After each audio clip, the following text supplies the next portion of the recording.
कोई हुआ कंगाल तो किसी को भगाया, टीम इंडिया की जर्सी पर किसके स्पॉन्सर का नाम आया। अब ड्रीम 11 तो हार चुकी है, लेकिन इतिहास क्या है, कब से स्पॉन्सरशिप टीम इंडिया को मिलना शुरू हुई थी। आप जर्सी पर देखते हैं कि ड्रीम 11 का, लेकिन अब ड्रीम 11 का नाम नहीं होगा। लेकिन ड्रीम 11 से पहले कुछ कंपनी आई जिन्होंने टीम इंडिया को स्पॉन्सर किया और टीम इंडिया की जर्सी पर कंपनी का नाम था। ऐसे में अब ड्रीम 11 के साथ नहीं है, क्योंकि बिल पास हो गया है और इसे ऐप का से अपना तो तोड़ लिया है बीसीसीआई ने और नए स्पॉन्सर की तलाश में है। लेकिन ड्रीम 11 से पहले कौन था, इसकी शुरुआत कब हुई, स्पॉन्सरशिप का इतिहास मैं आपको बताता हूँ। सबसे पहले यह जर्सी देख लीजिए, टीम इंडिया की 90 दशक पहले की जर्सी, एक नीले रंग की साधारण जर्सी टीम इंडिया की पहनती थी। बीसीसीआई को लोगो होता था और कुछ नहीं होता था। लेकिन स्पॉन्सर की शुरुआत 1992 से ही, जी हाँ 1992 से जो स्पॉन्सरशिप की शुरुआत होना शुरू हुई, क्योंकि 90 के दशक में जर्सी पर कोई स्पॉन्सर नहीं होता था। नीली जर्सी पहनते थे जिस पर सिर्फ एक बीसीसीआई का लोगो होता था।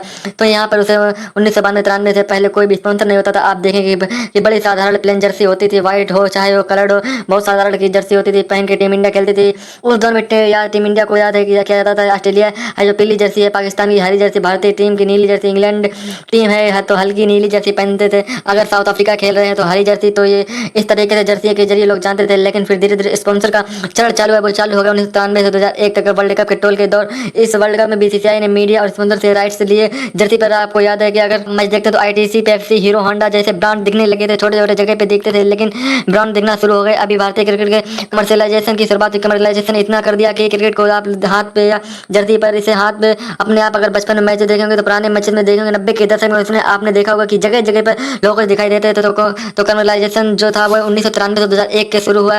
लेकिन पूरा इतिहास बदल गया 2001 के बाद। 2001 से 2013 के सहारा इंडिया आई। सहारा से परिवार से लंबे समय तक नाता जुड़ा रहा है, मुख्य स्पॉन्सर बन गए। सहारा का कॉन्ट्रैक्ट लगभग 12 साल तक चला। 2003 वर्ल्ड कप के फाइनल में हम हार गए। साथ में T20 वर्ल्ड कप जीता, 2011 का वर्ल्ड कप जीता। आर्थिक संकट में कानून सिंगंजा सारा कंपनी पर चलने लगा तो स्पॉन्सर खत्म हो गए। याद होगा आपको 2011 में जर्सी पे सारा लिखा था, 2007 में लिखा सारा था, 2003 में भी सारा लिखा था। सारा टीम इंडिया हो चुकी थी और जर्सी पे स्टाइलिश स्पॉन्सर सारा था। लेकिन जब कंगाल हुई तो 24,000 करोड़ का कुछ उन कर्ज हुआ या धोखेधड़ी की चीजें लगी, बहुत सारी चीजें कानूनी चीजें हुई। उसमें बीसीसीआई ने इनका स्पॉन्सर हटा दिया। फिर एक नया स्पॉन्सर आया बीसीसीआई के पास, स्टार इंडिया था। लेकिन एंट्री ट्रस्ट जांच और घाटे की कंपनी में फंस जाती बीसीसीआई। फिर स्टार राइट्स खो देती है, भैया नहीं हम आपको बिल्कुल नहीं समझौता करेंगे, हमसे हमें कोई संबंध नहीं रखना। 2014 से 17 तक हम दूसरी कंपनी को सौंप देते हैं। ऐसा कहा जाता है कि आगे के लिए जो नया स्पॉन्सर ढूंढ रहा है। बीसीसीआई को भी याद होगा सारा लिखा रहता था, उसके बाद स्टार लिखा रहता था। स्टार इंडिया को हमने देखा जर्सी थी तो उसे सारी चीजें मिली। फिर स्टार इंडिया को हटा दिया और फिर ओप्पो कंपनी 2017 से 19 तक बीसीसीआई के साथ जो 1000 करोड़ से ज्यादा का इन्होंने 5 साल का करार किया था। लेकिन भारत के और चीन के तनाव के बीच इनको हटाना पड़ा। फिर एक दूसरी कंपनी आई जो स्पॉन्सर शॉप वाईजू से कब था 2019 से लेकर 2023 तक वाईजू चला। ओप्पो